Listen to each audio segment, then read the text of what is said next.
համակարգի տարբեր ներկայացուցիչների շքերթին ինչով էր դա պայմանավորված, ինչու հիմա։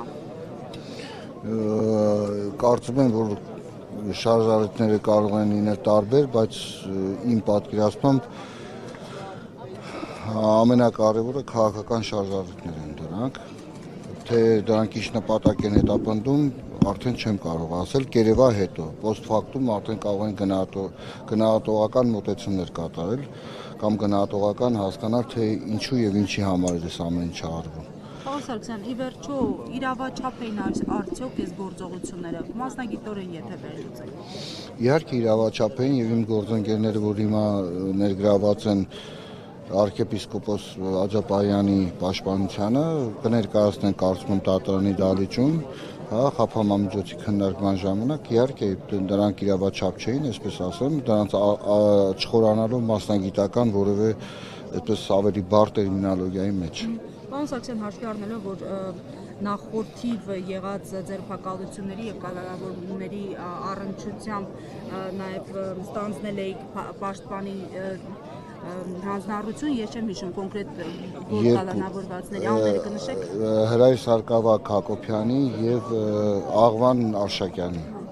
Սա կարող ենք համարել հենց այդ գործի շարունակությունը այդ համատեքստում, այսինքն ընդդեմ եկեղեցու Փաշինյանի հրահանգի հետևանք։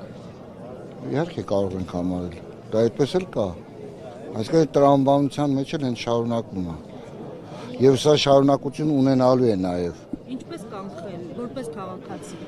Կանխել ես չեմ կարող ասել, ուղղակի յուրաքանչյուրը պետք է կարողանա իր չափի մեջ մնա, այսքան բան, ես սա կարող եմ ասել, կանխելու համար բան պետք չի, այսպես ուժ պետք չի գործադրել, յուրաքանչյուրը պետք է հասկանա որտեղ է գտնվում եւ ինչ է անում, ինչով է զբաղված։ Միքայել Սրբազանին էլ են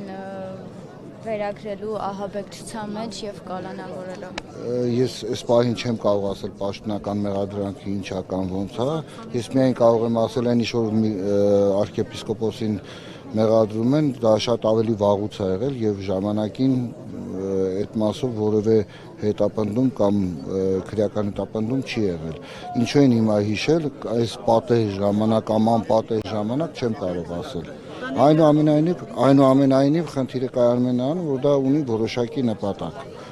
Դանիել Յովհաննիսյանի գրառումը, եթե տեսել եք, ապանափաստաթղթերով է ներկայացրել, որ իրենք դեռ նախորդ տարի դիմել էին եւ դատական իշխանությունը չէր բավարարել, հայցը նշելով, որ որևէ հանցակազմ չկա եւ հիմնավորում չկա։ Ու ինքը ասում էր, որ փաստաբանական թիմը հիմա կարող է այս փաստաթղթերը օգտագործել, ցույց տալու, որ քաղաքական որոշակի ենթատեքստ կա։ Նայեք, տեսեք Դանիել Յովհաննիսյանի ես չգիտեմ, չեմ տեսել թե ինչ է ներկայացել, բայց ենթադրում եմ, որ խոսքը որոշման մասին է, դատավարական որոշման մասին է, իսկ այո, նույն հայտարարության վերաբերյալ եւ օրենքով նախատեսված կարգով, եթե նախկինում իրավապահ մարմինները հրաժարվել են քրեական հետապնդում իրականացնելուց կամ քրեական վարույթ նախաձեռնելուց, հետեւաբար դա ներկայիս քրեական վարույթը բացարձակ նիշով եմ ասում, բացառող հանգամանք է, հետևաբար այս քրեական վարույթը, որը նախաձեռնվել է, չէր կարող նախաձեռնվել եւ դա տանում է ուղիղ հանցակազմի բացակայության այնպես, ինչպես եղել է նախկին որոշման մեջ։ Ո՞նց է հիմա մեղադրանքը պաշտպանելու։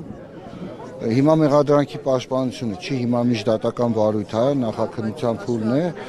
վարույթը բացառող հանգամանքի արկայության պայմաններում ես չեմ կարող ասել, թե որ տրամաբանությամբ են շարժվում, որտեղ այստեղ աշխատում են եւ կոնվենցիոն դրույթները, մարդու իրավունքների եւ ազատությունների Եվրոպական կոնվենցիայի դրույթները, Հայաստանի Հանրապետության Սահմանադրությունը եւ քրեական դատավարության օրենսգիրքը։ Պարոն Սարգսյան, անդրադառնալով դատավորին եւ նրա կանխատեսելիությանը, Մասիս Մելքոնյանի մասին եմ նշում, սա բացարկի հիմք չէ, հաշվի առնելով նախադեպերը, աղմկահարույց տարբեր գործերով, որ նա ուղղակի դակել է որոշումները։ Իհարկե բացարկի հիմք է, պաշտպանական թիմը կարող է բացարկ հայտնել իմ պատկերացմամբ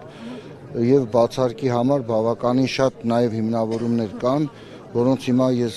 պարզապես չանդրադառնամ, հենց հանրային լայն լսարանը ունի այդպիսի տվյալներ, որոնք հասանելի են եւ պաշտպանական թիմին եւ նաեւ նույն վարույթն իրականացնող մարմիններին։ այնպես որ բացարկի հիմքերը հիմնավորումները բավականին շատ են։ Շնորհակալ եմ, պարոն Սարգսյան։